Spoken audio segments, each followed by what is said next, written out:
You sure they're not plastic? No, they're not plastic. They're a real McCoy. Fantastic. Hello, everyone. Welcome to myself, Max MacGillivray. You're streaming live with us, Beanstalk Global, on Facebook, on LinkedIn, on Zoom, and also on our podcast series. We are running an emergency broadcast, which sounds a bit alarmist, with the title, Fresh Produce, Is It Unsustainable? Have we finally hit the bottom?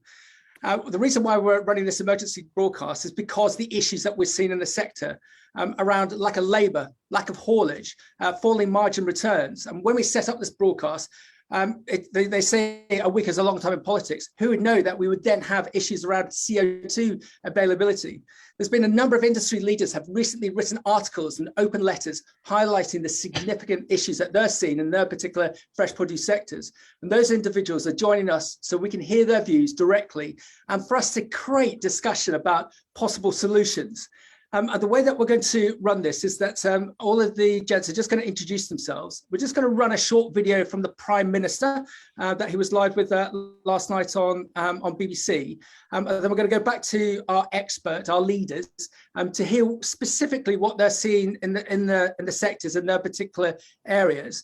And then at this point, we're just going to go to a free-flowing debate, and that's for you to engage with us, to get involved. If you've got questions of our leaders, our industry experts, we would love to hear from you.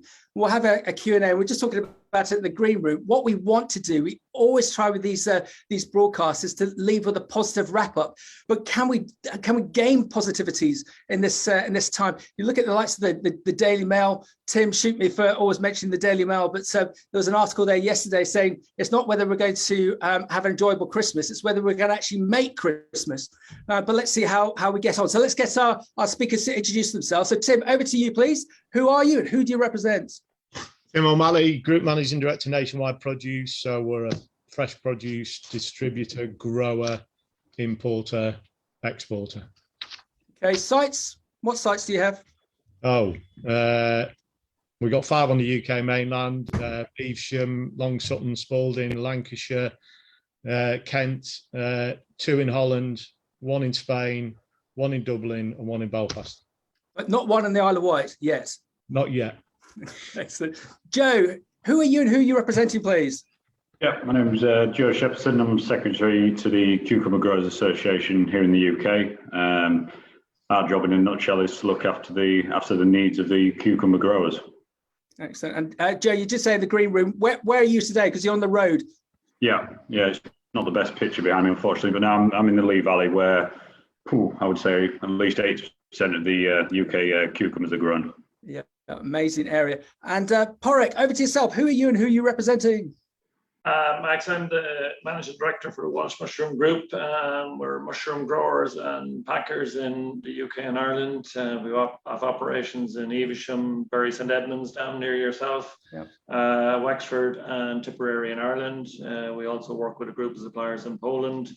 We have about 500 employees across Ireland and the UK and supply about 500 tonnes of mushrooms a week into the UK marketplace. And can we say the best mushroom grower in the UK? No question. Excellent. And Jack, over to you, please. Afternoon, Max. Afternoon, everybody. It's Jack Ward from the British Growers Association. We work with a range of fresh produce organisations across the industry. I've been heavily involved with all sorts of issues over the past few months, and particularly the labour issue, which is troubling an awful lot of growers at the moment. It is. So, gentlemen, let's do this. Wish me luck on this. If you could all turn off your videos, and I will just find this video. So say I always have this issue with Zoom, but here we go. I think people should understand the short-term nature of this, the causes of it. It's caused by the global economy coming back to life, and we're going to address the various supply chain problems, the spikes in every way that we can. But how? And that obviously we're talking to the energy companies, doing what we can to keep prices low, to make sure that the supermarket shelves aren't empty, and we have very, very good supply chains in the UK. But whatever happens, if I could just finish this, Laura, in the long term, I think what people want to to know is what is the way forward. And first of all, the market across the world is going to start clearing these problems, and they will rectify themselves. But secondly, what it's showing is why it's absolutely right to be investing in wind, to be investing in solar, but also to be putting in nuclear. So if you look at our 10-point plan for the green industrial revolution. Forgive me, Prime Minister, I think at the moment, people would like to know how they're going to put food on the table in the next few weeks and months, rather than thinking about a long-term 10-point plan. Just on that, Laura, if I may, actually, I don't know quite what you're saying, but I don't believe that people will be short of food, and wages are actually rising now under this government. If that's what you're driving. But prices are rising. But Prime Minister, for the first time in decades, Prime Minister, and that is a great thing. So everyone, turn their videos back on, please. So I wanted to roll that because it just give you the politicians' remit, I suppose, of that there is no problem. There's no issues here. But Tim and I, we were on with John Lucy from the RHA Road Haulage Association. Help me, Tim. It feels like about 3 months ago. Just stating that, as to use Tim's expression, Tim could not get wheels under produce at that point in time, and no one, even the RHA, wasn't being taken seriously. And then it all blew up on the back of that. So we've got the Prime Minister out there saying that there isn't an issue, but as we know, there is a significant issue, even more so with the lack of the CO2. So let's go round everyone and just get their views, starting with Tim. Tim, do you want to just highlight the article that we published, and it was published in a lot of the trade. And if you haven't read Tim's article, just tell me and I'll send you a copy, because it's been viewed over 10,000 times on our website alone. Tim, over to you. Tell us about your article and what you're seeing in the market, please. It's just highlighting the issues that we're having. And I think we deal with a lot of growers, and not just in the UK, but throughout Europe, but particularly UK growers, where I'm interested in here. And they're getting increasingly disillusioned. And I think with the policy that we've got towards pricing, mainly from the supermarkets, but not exclusively the supermarkets, but with the policy we've got towards pricing, growing veg in the UK is becoming, or has been for some time, unsustainable. We've had a price war raging here now for 13 years. We used to measure price wars in weeks and months back in the day. And I think, it kicked in 2008. The discounters saw an opportunity. They took it. And then the big four had to slash their prices accordingly. And you thought that might have gone on for the recession, for a couple of years, but it's just continued. You flick on the TV now, in nearly every advert break, there's those dreaded words, Aldi price match, whether it come from Tesco, Sainsbury's, or whoever. And with that come this constant grinding down of fresh produce prices. And I also think that quality has been sacrificed on the altar of price with the retailers as well. But, like I said, it's not just the retailers, but unfortunately, they're the biggest part of the market, and whatever they do, everyone else will follow. And we just seem to enter into contract price negotiations now, or for the last 10, 13 years, seem to start with an expectation of a price reduction. And now more than ever, every cost in the book for producers is up. I mean, we farm, we pack, we grade. We know ourselves, we farm 500 acres. We've got an onion pack house, we've got warehouses and depots, we've got pickers, we've got lorry drivers, we've got a lorry fleet. Every single cost in the book is up, and most of it in double digit. And you're going on to buyers, whether it be in food service, we're more food service orientated, but whether it be food service or retail or whatever. And yet they still use these two words that shouldn't even enter the negotiation: price reduction. Yeah. One of our guys said he spoke to one buyer recently, and he was just teeing him up for the next round of price negotiations to do a yearly contract. And the buyer rang him and said, just to give you the heads up, you're going to need to be about 12% down this time. 12% down. Bloody hell. It's bonkers in this day and age. So it's becoming farming, growing veg in the UK is becoming or has been for some time, unsustainable. And Tim, just to present some words back to you that's you used with me earlier this week, when you see a sector that's seen something in the region of £1 billion worth of extra sales, you'd expect there to be an uptick in margin return, but no, not in fresh produce. If you look at Tim's article, he details out through the help of the great guys at Kantar the volume peaks that we're seeing, but also the drastic and reduction in margin return. You just wouldn't see that in any other sector. And so I just again endorse you to read Tim's article. Tim, thank you. Joe, over to you. Tell us about your open letter that we picked up on social media, and hence us requesting that you come on. Tell us about your open letter that you wrote on behalf of the Cucumber Growers Association, please. Sure. Yeah. So the CGA effectively doesn't have a big voice in the UK, but we felt at the time that we published a letter that, you know, it was time that we had a crack at it and see who would sit up and listen to us. So it was highlighting the three core issues that we see facing us over the next 12 months. First one being labour, that we've already mentioned. Second one, which is key to the glasshouse industry, is the rising, ever increasing gas price. Yeah. And thirdly, the transport issue that we have. And them three together is how we've seen it is creating the perfect storm for next season. And to use a comment that you mentioned earlier, to put wheels under the fresh produce, there is a real chance next year, especially in the early months, there won't be any produce to move anyway coming from the glasshouse industry. Oh my God! Okay. I mean that's wow. And Joe, just let me present that back to you. Are you serious? Do you think there's a possibility that actually might happen? Well, like I said, because it's already happening, Max. So we have. If we talk about glasshouse as a whole, we have tomato growers that should be planting in the next 4, 5, 6 weeks, and I can't mention names specifically, but there's plants that are at the propagators ready to go that these growers have asked the propagator to put in the bin because it's just not worth growing them. So then that already is a large percentage of the market that's gone. Yeah. Okay. Yeah. So okay. the peaks in production, because I don't think it'll get to the stage where these people aren't growing at all.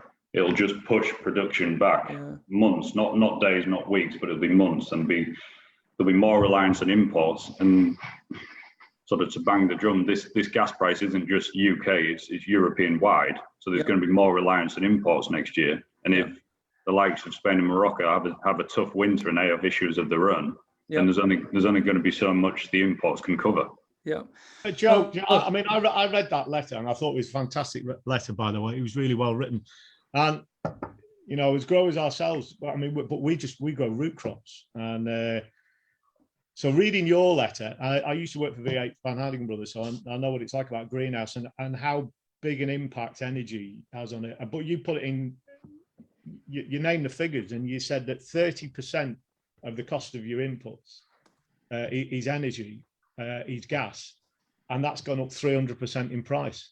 Yeah. You know, when you read that as a grower, I mean, your mind boggling. I mean, we're competing on fertilizer at the moment. I mean, everybody's talking about fertilizer. We bought 80% of our fertilizer for this coming growing season, thank God, at a fixed price of £270 a tonne. Out of interest, we spoke to our fertilizer provider yesterday and said if we were to buy the extra 20% now, what would we be talking? He said about 450. So that's not even 100% increase. You're talking about a 300% increase, and that's on something that is 30% of your cost. You know, if you're a cucumber grower, I was talking to my brother about it. If you're a cucumber grower, you'd be sat there now thinking, you know, this isn't going to stack. I'm better off leaving those plants where they are. Yeah, okay. So gents, I've used this expression so many times on these broadcasts. There's an internal comment within government that they're frightened that we are but 4 missed meals from anarchy. So if Joe Public doesn't get 4 consecutive meals, there's a problem. No one actually realised that if they can't get any meals and they can't heat themselves because there's no gas, where we're all going to end up. But look at what the Prime Minister said in his video earlier. It's all going to be all okay. Padraic, come on, mushroom sector. Presumably, it's not as adversely hurt as the veg sector with Tim and the salad sector as Joe, or is it? Yeah, we are, because we're a very labour-intensive industry. So the challenges that we've had on labour over the last few months is is really hurting our industry, And you referred there to 4 meals away from anarchy. I mean, at the outset of Brexit, I said, you know, if Brexit happens and food goes short, there will be riots on the street. Like, you know, that's from somebody looking in from the outside. And I still think that, and I don't think we're a million miles from that. Your original question, have we hit rock bottom? I don't think we have, but one thing for sure is the current situation is unsustainable, and I think we're a long way from rock bottom, and it's unsustainable at the moment. We need access to labour, and we need it urgently, not short-term visas, because, you know, to train a harvester is a 3-month, 4-month training process. We need a stable, long-term workforce that care about the business, care about the product, care about the food we're supplying to our consumers. And the labour force that's available to us at the moment is not that. It's a transient labour force at best. Yeah. The SAWS scheme is not fit for purpose for our industry because we're year-round, 365 days a year. So labour has been the real killer in our industry.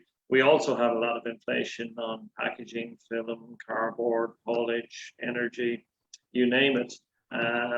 And, you know, we need 2 simple fixes. We need the government to address the restrictions on free movement of labour, and we need consumers and customers to accept that cheap food was delivered on the back of cheap labour and a strong sterling, and neither of those are in existence anymore, so we need price increases.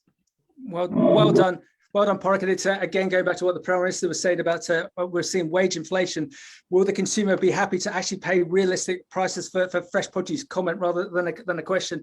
Jack, over to you. You must be inundated with similar comments as of the likes of Tim, Joe, and Padraic from the myriad of grower organisations that you represent. Jack, what are you seeing, please? Yeah, we had a meeting of growers earlier in the week, and I'd absolutely mirror what Tim was saying about disillusioned growers and the pressure that they are under, and the situation is, as has been explained, completely unsustainable. Just also picking up on a point that Joe was making about tomato growers asking the breeders to, or the plant suppliers to throw the plants in the bin. That is so tragic because we rely so heavily on imported products. I don't know whether people understand that 8 out of 10 tomatoes are imported. There is a terrific opportunity to up the UK production of tomatoes, and Joe has graphically outlined, you know, what the problem is. You know, that's why we're in this position and we're so reliant on imported food, is because people haven't got the confidence to invest. You know, and that situation doesn't seem to be getting any better. Let me just come back to the comments that Boris Johnson was making, because, you know, what highlights for me is an absolute master at avoiding the issue. Time and time again, you heard Laura Kuenssberg saying, yes, but can you answer the question? And time again, he dodges it. And you see this across government and across cabinet ministers. They have this sort of mantra where everything is great and we've done really well on this and we've done really well on that. And you go, yeah, but what about the things that aren't working so well? And, you know, I think for me, that's one of the big issues, is trying to get some of the people in key decisions, and the Home Office is a classic example of this, to face up to the realities of what people on the ground in the UK are actually experiencing and how they could help. We have written to the Home Secretary. I mean, you know, it'd be interesting to see whether we get a response. We've written to the Home Secretary asking, you know, for the kind of things that Padraic was talking about.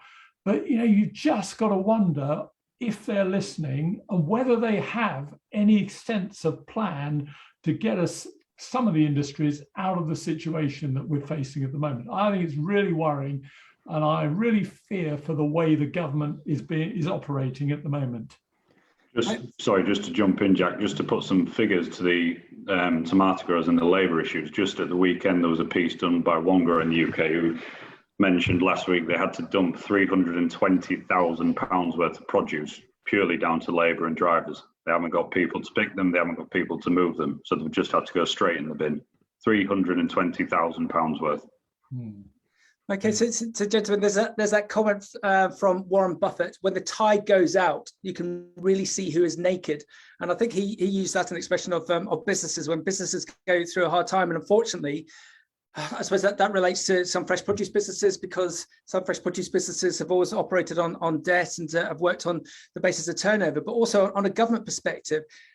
We've unfortunately, we've got no real opposition party at the moment, because they seem to be more concentrating on fighting a battle with the unions at next week's Labour Party conference in Basingstoke, Brighton, wherever it is. That we don't seem to be able to hold the current government to account. I just find it odd that we have this CO2 crisis, and in a relatively short period of time, they've gone and thrown an undisclosed amount of money at an American firm to kickstart the 2 CO2 plants, which is great, which means that some gas can come back into the system, and the pig and the poultry sector have been badly hit on that side. But as I said before, we've had Jack on numerous broadcasts on this basis. We've had Tim on before, and the government just doesn't seem to be reacting. They've sort of reacted now on the haulage side, but Padraic, what do you think we need to do on the Labour side if they realise, if they hear this halcyon call from the likes of the four of you, that literally we cannot feed the UK population because we can't get the labour? What do you think? Do you think they will actually do something about it? What do you think? Yeah, I'm concerned because I don't think the government is listening. And I just took a note here. How do we get through to policymakers? I mean, our own site down in Bury St Edmunds was operating at 75% capacity all summer because we just didn't have the people. And we got to the month of August, peak holiday season, and you know, we ended up losing crop and dumping crop because we just couldn't harvest it. But that's falling on deaf ears, that as far as I can see. What do we need? We need access to a workforce that are looking to come to the country to work for a longer period than 6 months under the SAWS scheme. Without the SAWS scheme, this summer we would have been at 50%. And this is UK production. I mean, the UK could be self-sufficient in mushrooms as one product that could be. But what they're going to actually do is reduce the production in the UK because there's no labour. You know, it's going to actually fall instead of increase following Brexit. Okay, Padraic, I've had the inevitable question in on WhatsApp. Why can't the British workforce take those jobs that are much needed? In Western Europe, and it's not just in Britain, people don't work in the food industry. Don't, you know, Irish people don't do it, German people don't do it, British people don't do it. It's you know, it's tough work. It's 7 days a week. I think it's probably the biggest issue. It's unsustainable. It starts early in the morning.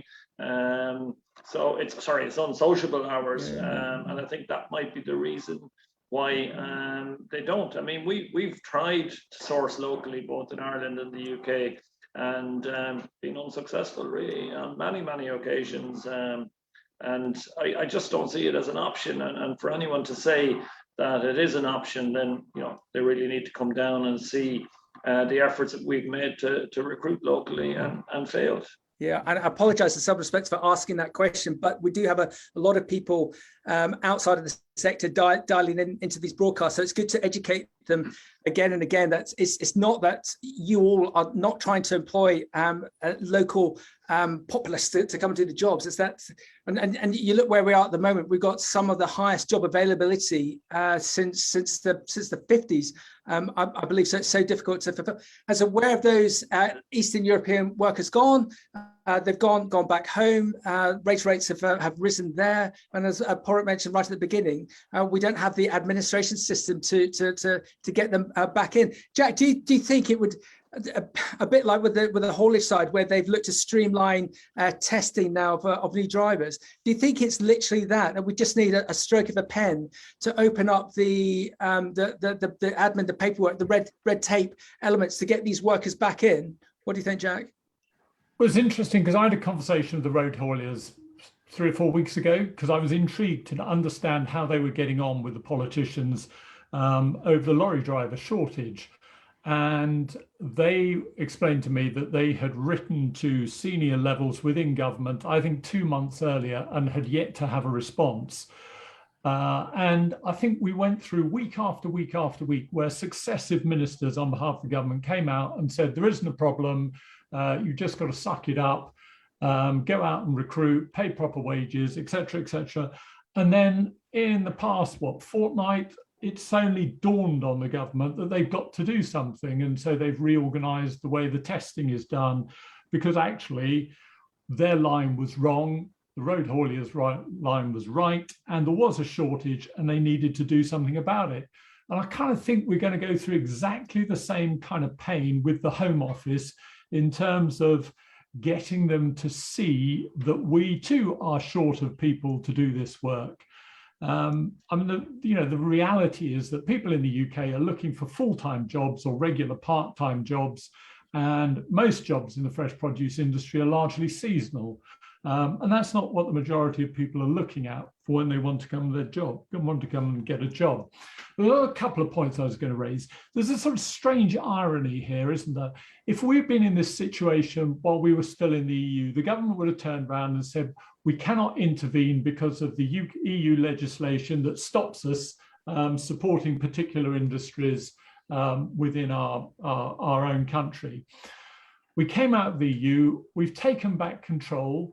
Does it feel like the government is in control of the current situation? Does anybody feel that the government is in control here? Because it came out with this mantra, taking back control, we would be able to do what we want, we'd be able to support our industries as we saw fit, and yet we're in this situation. Do we feel supported by the government?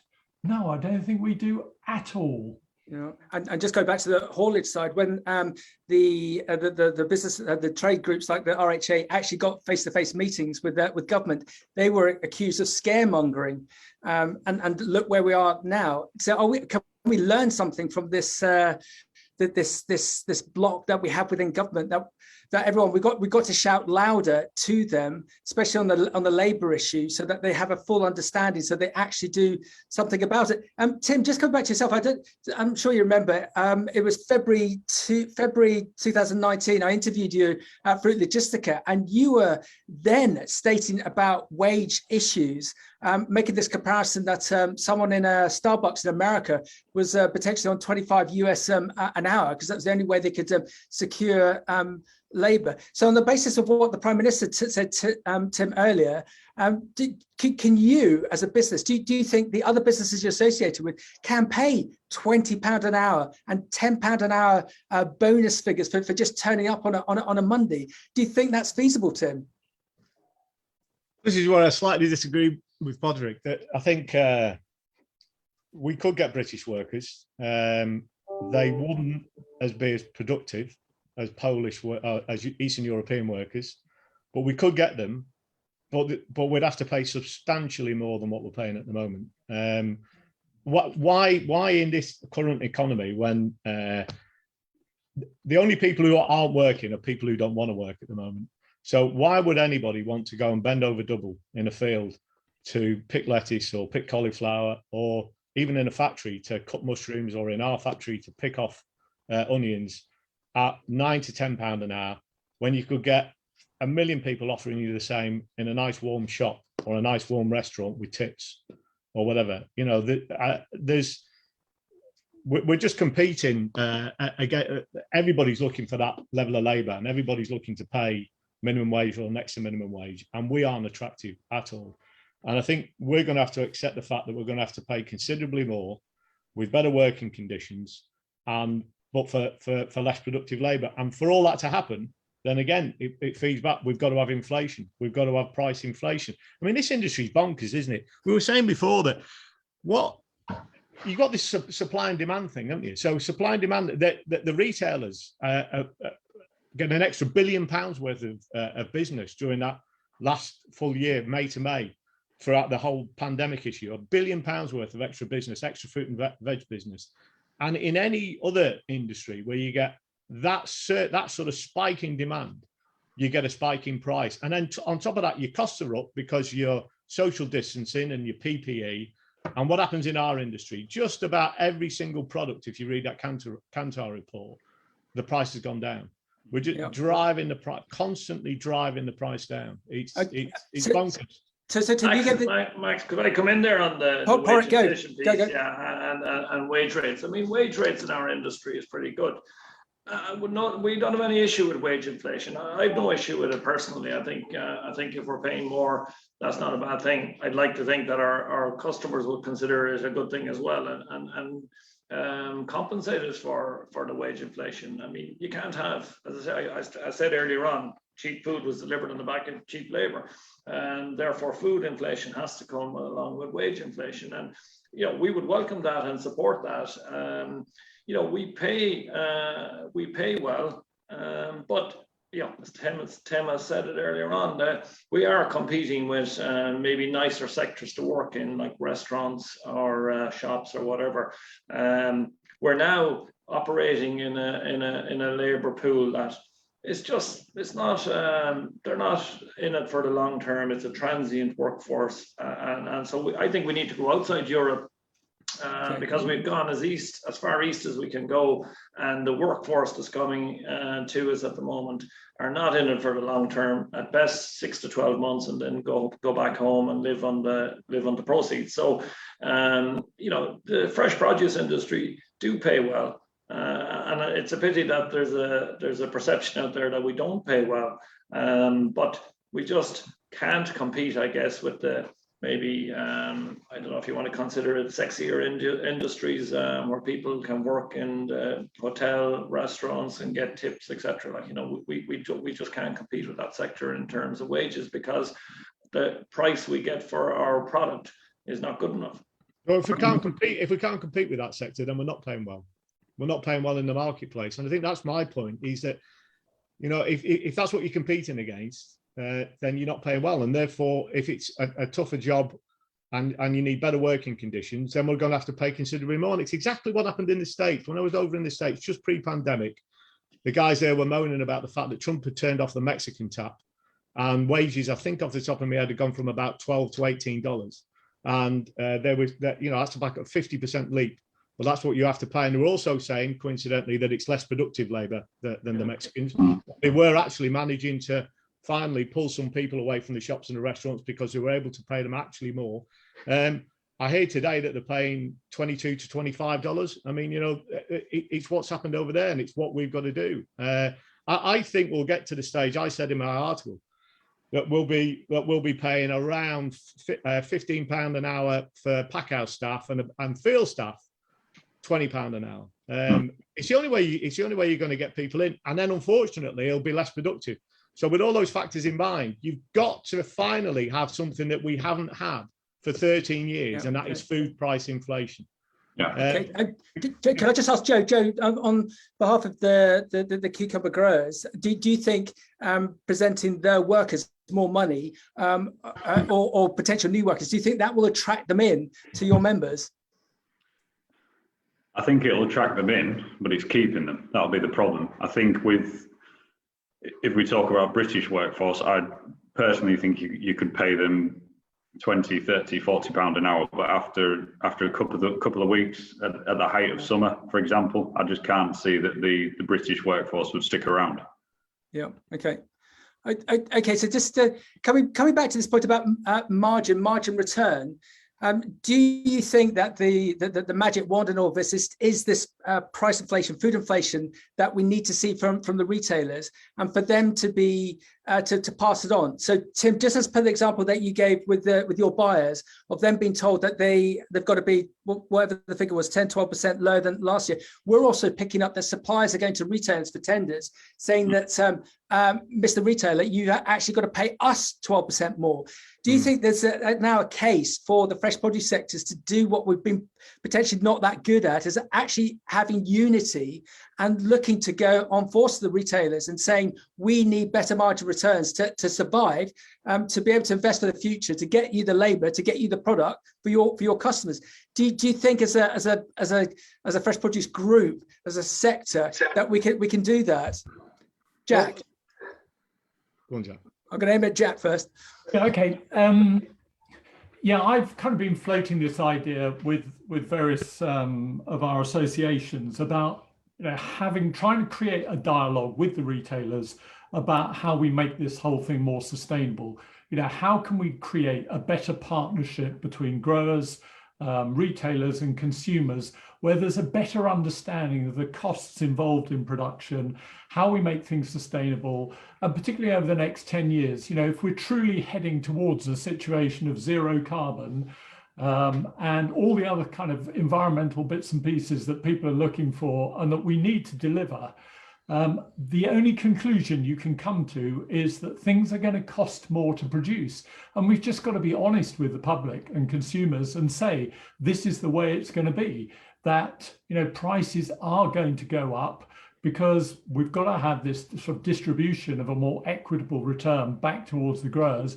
Otherwise, we're just going to end up scouring the world for the lowest cost supplier, and all of your environmental concerns might as well go out the window, because all we have done is just offshored any environmental damage associated with production. And I think, we've got to try and have those conversations, because, ultimately, I think we've got to work together with the retailers and consumers and just do a better job of explaining to them exactly what's involved and how much it all costs. Jack, thank you. Padraic and Tim, if you collectively went to your customers and said, this is the situation, labour costs, haulage costs, lack of CO2, we need more margin for us to invest in the business for the future. Do you think you'd be pushing against an open door, Padraic? No, obviously not. And I mean, we have to realize that every retail buyer is there to do a job and deliver probably savings year on year, as opposed to price inflation. But look, I think we're rapidly getting to the point that who is going to be left to actually do the job. Certainly, UK suppliers are coming under more and more pressure to survive and be here next year. And I think if retailers want to work with their supply base and make sure they're here for the long term, then they have to recognize that inflation is coming.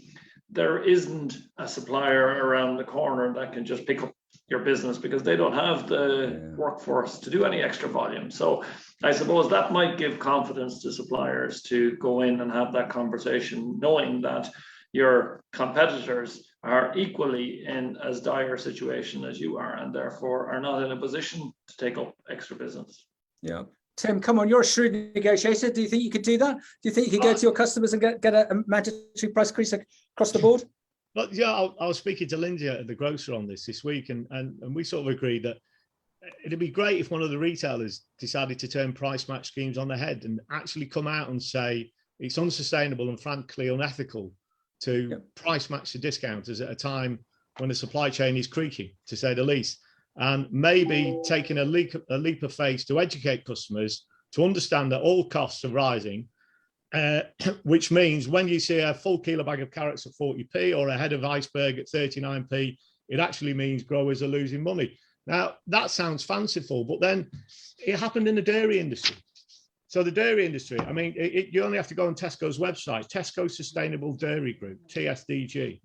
At Tesco, we are committed to selling high quality milk sourced from British growers who benefit from our long-term support and are guaranteed a fair price for every pint. Find out more at our Fair for Farmers Guarantee Scheme. And they go on to say, I mean, they publish their prices that they pay their growers. It's totally open book, and it's all about sustainability. The milk market has gone through some real peaks and troughs with a massive drop in demand from Asia and so on and so the drops in demand and spikes in supply and everything else. So it has some real peaks and troughs, and to level that out, they said we're going to pay UK growers a sustainable price, and they quote the figure of £300 million over the market price since they started it. And they've extended it to lamb, and they've extended it to cheese, and then Sainsbury's has got the Sainsbury's Dairy Development Group. So this sustainable farming pricing is in operation on Tesco. Its prices are agreed with our farmers and set for 3 months, ensuring stable income. And they say that the cost of feed, fuel and fertilizer changes regularly. So we work with an independent agricultural consultancy to collate our farmers' costs to make sure the price continues to reflect the group's production costs. Yeah. Okay. So this is in operation in other sectors. Sustainable pricing, getting an independent consultancy to check the prices and make sure the growers are getting paid the right price. Whereas in veg, one of the sexy, and never mind dairy, which is unsexy. This is the thing about us. We are so bloody bang on the nail at the moment. We are so sexy. You get the Dimbleby report, and the Dimbleby report bangs on about we need to eat 30% less meat, 30% more fruit and veg. I went to a trendy new restaurant in my hometown, Cambridge, plant-based restaurant. I've never paid so much for a plate of veg. Yeah, I mean double figures for a plate of bloody veg, and all it was roasted and coated in a bit of rubbish. Tim, everything else, you know. And just endorse the point that Tim made about the deep discounting. I'll go back to our friends our great friends at Kantar, as they proved time and time again over the last 3 years, the deep discounting that comes from the discounters on the week before Christmas, where veg is just costing nothing. It does nothing to improve footfall into those stores. Joe. Just to jump in on that one, Max, because to speak specifically about the cucumber growers, we're not asking for a big increase. We're asking for a matter of pence per stick per cucumber, and that will make the difference to the level of investment that our growers can make and expand the industry. But the biggest bugbear I have with this, if we look at a typical retail price of a cucumber, which is around 40-45 pence at the minute, are you telling me that 99% of the general public wouldn't pick up a cucumber and put it in their basket as the commodity item it is, if that price was to say be between 50 and 60p? Exactly. Yeah, totally agree with you. And Tim, just going back a bit, you mentioned that that situation when you went to the States about the growers there having to pay more to get their workers. Great question from Edwin Morehouse. Hi, Edwin. Did the US growers manage to increase prices to compensate, including wage costs and reduce productivity? This is the UK's problem. Tim, do you know if they did? Did they manage to get an increase in prices? They were telling me they were having the conversations. I mean, this had all crept up on them fairly suddenly there. But I think generally it's a different way that they operate there. It's almost more like when I went to one of the big broccoli suppliers over there, they operated the same way as Unilever would. You know, they set their own retails. Man Broccoli was telling me that for Walmart supplies all of Walmart's broccoli throughout the US at the time, and we pay so much for the shelf space. We pay a bit more for the end of shelf spaces. We promise we guarantee so many promotions. We set our retails ourselves, but then we've got to make sure that the retailer gets a good profit. It's a different model. But I think that they're a bit tougher out there, and I think Texas tough. Yeah. Okay. So guys, we're just starting to run out of the time. What would be great now, as I said at the start of the intro, is to get some. Is positivity the right word? Perhaps get some solutions collectively. Get some solutions, and it looks like we've got a number of threads to pull on here. So Padraic, you need more labour. So we need to wave the proverbial magic wand with that. And Padraic, do you think the answer there is with the government? So if we could influence, lobby government to see where the issues, as they saw with the haulage side. That if we don't get you labour and similar businesses to you, being the likes of Joe's cucumber growers, well, to go back to that alarmist statement, sorry for saying that word, Joe, but it's so true that potentially you're not going to have any product. Your growers aren't going to have any product to sell. So is that your main wish, Padraic, from this situation, is to get that labour, for government to orchestrate that labour easing for you? Yeah, I mean, we've got two. One is obviously the labour is the big issue. It's one of the biggest assets in any business is your workforce. There is the option of bringing in. The option could be there to bring in labour through the Tier 2 visa scheme if the government were to look at our industry favourably and allow people to come in through that visa scheme. So it's not cheap. It's quite expensive, but it's an investment in staff for the long term, and it will give us a stable workforce. The other thing we need price inflation to cover all the inflation we've had. And it's been massive. I don't think I've ever seen inflation like we've seen in the last 3 or 4 months through haulage, plastic, cardboard, film. It's just been unrelenting. And really, that has to be paid for some way or other.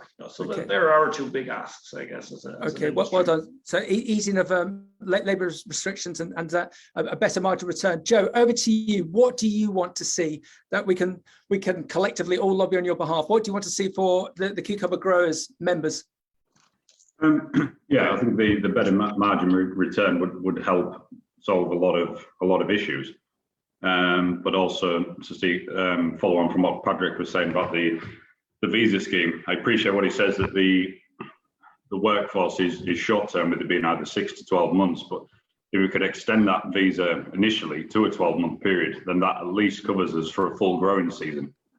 Because currently that's 6 months, and the people that are coming in generally are lesser qualified, should we say, than what the Polish people of old were. So it can take 3 or 4 months to get them trained up to a reasonable standard to work at the same speed. And then following 3 months, they're gone again, and you have to start from scratch. Okay, thank you. Tim, what do you want to see? Come on, let's use this platform. What's the house and call from yourself? Food price inflation. And I think I've said it before, with the end of the era of cheap labour comes the end of the era of cheap food, and by God, we've had cheap food. As a percentage of disposable income, I think I read the other day that it had gone down from 35% in the 50s to 11 or 12% now. And I think particularly on fruit and veg, we're just used to cheap food, but also a recognition, particularly by the retailers, of the cost, and maybe setting up like Tesco Sustainable Dairy Group, so doing something for veg. Because from what I hear from most of the veg packers, they'll send their spreadsheet when they're doing the tenders, they'll send their spreadsheets through to the supermarkets. They'll tell them about how all their extra costs have risen. And it's almost like when it comes to the actual negotiation, it's almost like that spreadsheet didn't exist.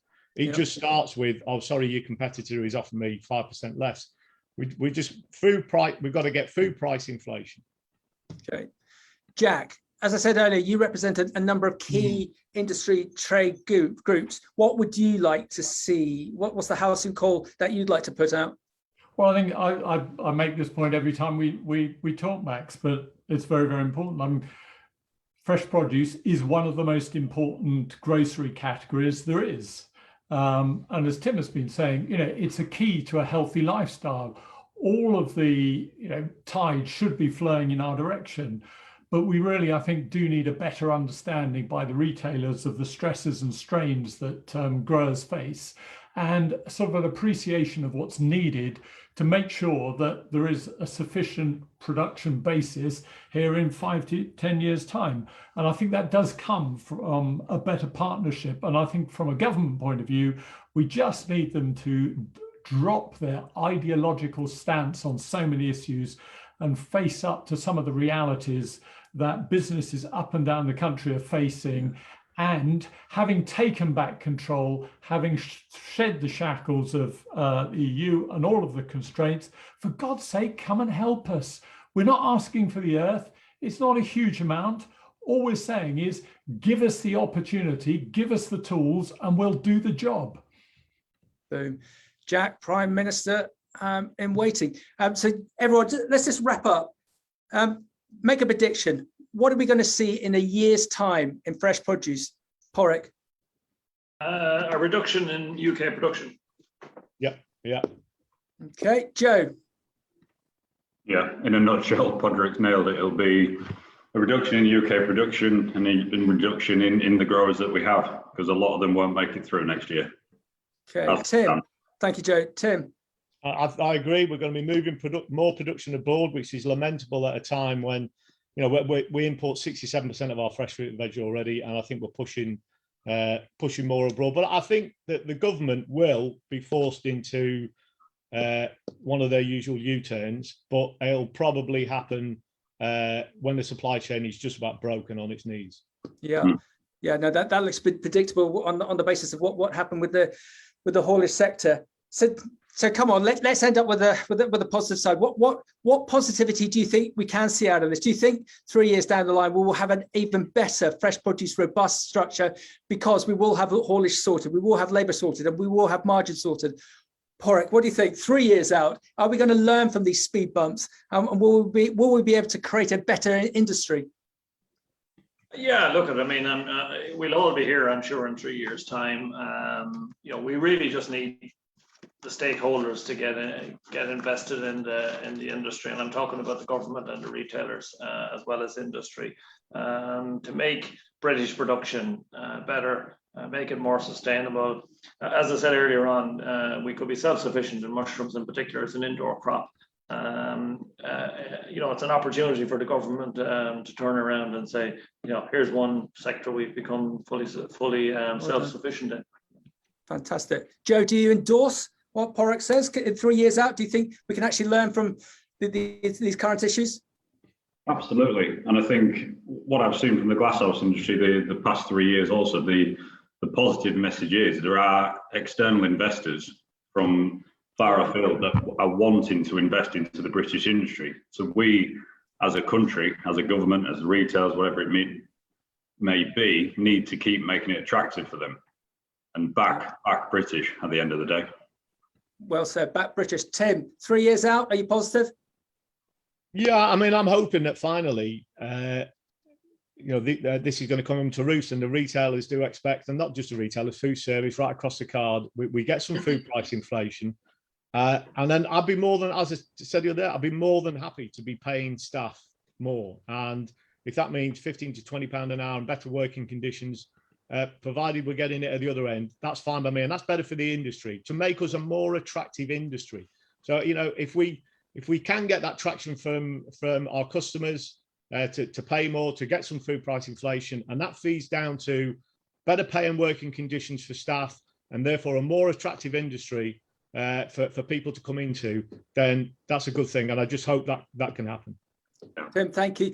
Jack, just to wrap up for us, there's always a positive from a negative. It feels like there's we've got a hard old run to get to Christmas, but from what I'm learning from these experts that we've garnered together, there looks to be some positivity if we can get the help from government, if we can get not help from the retailers, that due margin return. What do you think, Jack? Yeah, I think the one bright spot is that vegetables are going to play a more and more important part. Fruit and veg is going to play a more and more important part of people's diet. There's going to be more and more interest in it, and hopefully that's going to lead to a situation where more and more people question why we have to import so much product that we could produce here ourselves. I was interested to see Jeremy Clarkson joined the Back British Farming campaign last week, and he was making exactly that point, is why, when we have got all of this productive capacity, do we rely so heavily on imported product when we could do it here ourselves? And what we really need is more and more consumers to ask that question, because actually we have got the answer. And there is an opportunity for us to do a lot more than we are currently doing. Yeah, Jack, well done. Padraic, thank you. Joe, thank you. Tim, thank you. I think we've learned a lot from today. We're going to get this recording when it's finished out to our press contacts and mainstream media to try and get this halcyon message out about what this sector needs. So fingers crossed, with all of the conversation, the debate that everyone is having within the sector, hopefully we can create that positivity that we all want to go for. And as Tim keeps on saying, we're sexy. This is our, keep on saying this word, this halcyon moment. Everyone wants to consume fruit and veg, and ideally from the UK. So we just need there's couple of things from government and retailers to create that magic so that we can feed the nation and make the nation a far better and healthier place. So before we wrap up, Tim, on the basis that we're all going to create success 3 years out, in 3 years' time, are you still going to be supporting Everton? Yeah, forever, mate. Forever. Yeah, don't even question that. I'm a blue till I die. And some things in life never change. We'll keep going at this. Everyone, thank you very much for your time. Be well. Thanks, Max. Thank you. Thank you. Thanks, everyone. Bye. Bye-bye.